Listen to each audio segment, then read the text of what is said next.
7h, 9h, Europe 1 matin.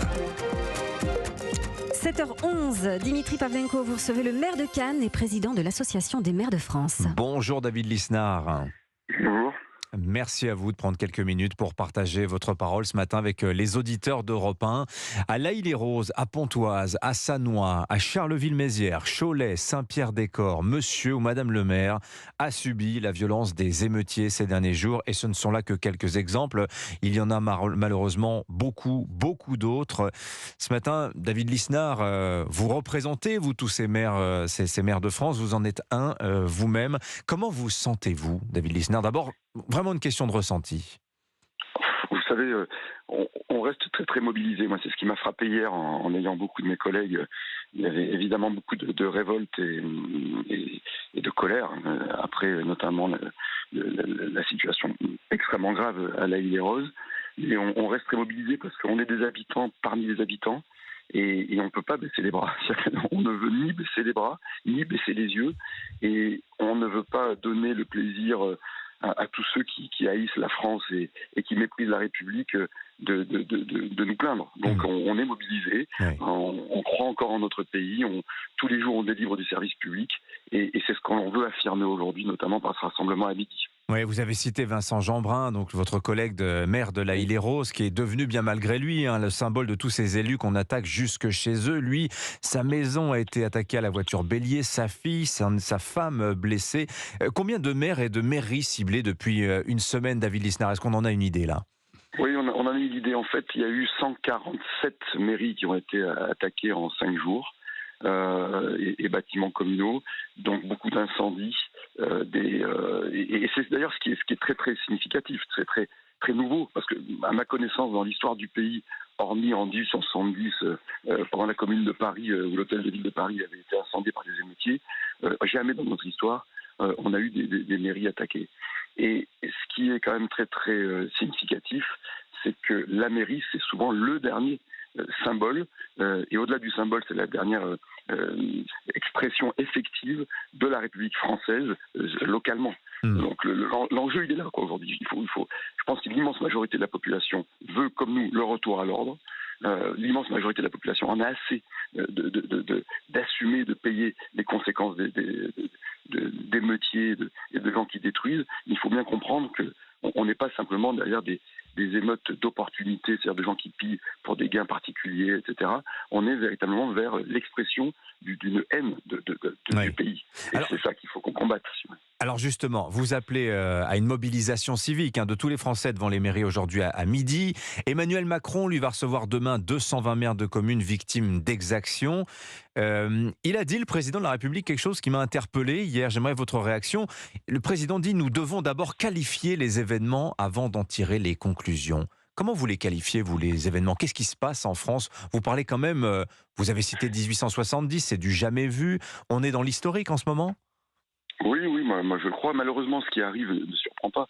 Ça fait des années et des mois qu'on voit monter cette pression. On sait qu'il y aura d'autres émeutes. Alors est-ce que c'est dans 3 ans, est-ce que c'est dans 10 ans?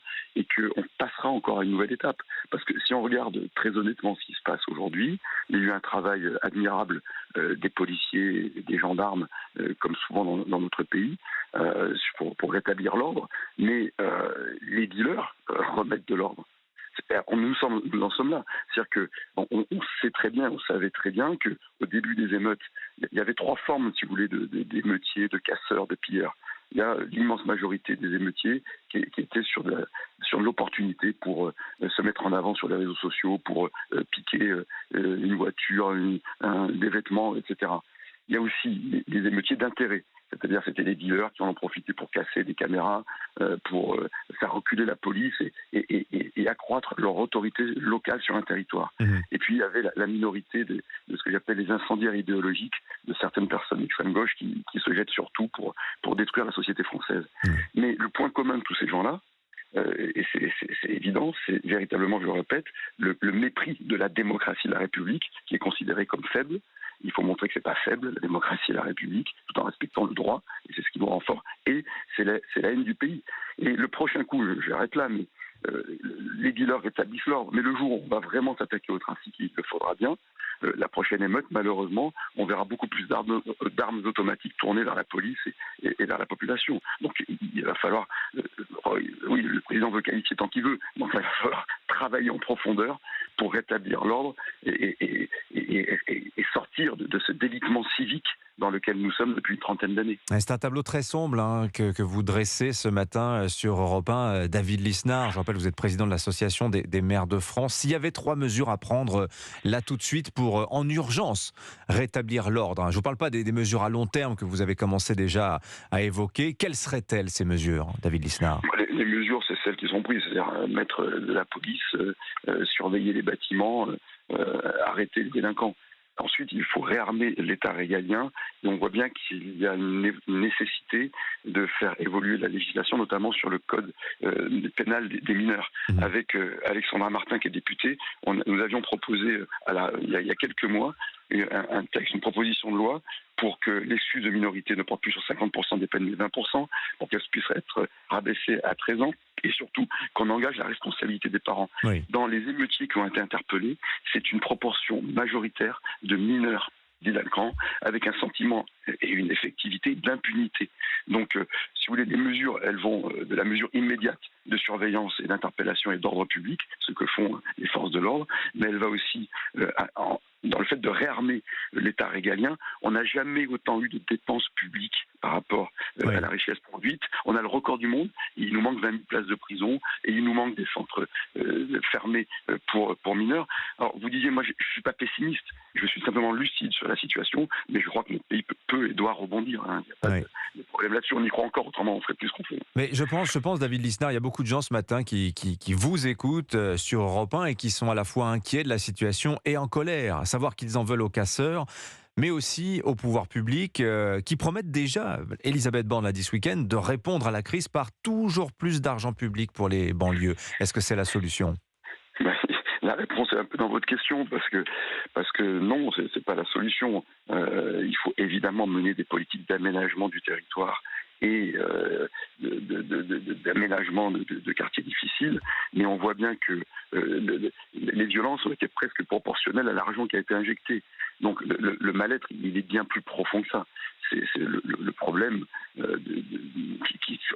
on regarde les choses en face, c'est l'effondrement éducatif depuis une quarantaine d'années est certainement le plus grave problème du pays. Le désarmement de l'État régalien et que je viens d'évoquer est certainement un des problèmes majeurs. L'immigration non maîtrisée est évidemment une des causes du problème. L'inefficacité de l'action publique par la surbureaucratie est le nœud gordien qu'il nous faut trancher. Donc avant de toujours dire qu'on va mettre de l'argent des contribuables, il faut qu'on regarde l'efficacité de cette dépense. Il faut qu'on arrive à retravailler localement pour que la population respecte la République française. Et quelles que soient nos sensibilités, aujourd'hui, je crois que ça transcende les clivages. On en a assez de tout ça, quoi. On en a assez de payer pour les autres. Merci. C'est une évidence. Voilà. Merci beaucoup, David Lisnard. Merci à vous. Merci de nous avoir consacré quelques minutes ce matin sur Europe 1. Je rappelle que vous êtes... Bonne journée à vous. Le maire de Cannes et le président de l'Association des maires de France. C'était l'invité d'Europe 1 Matin.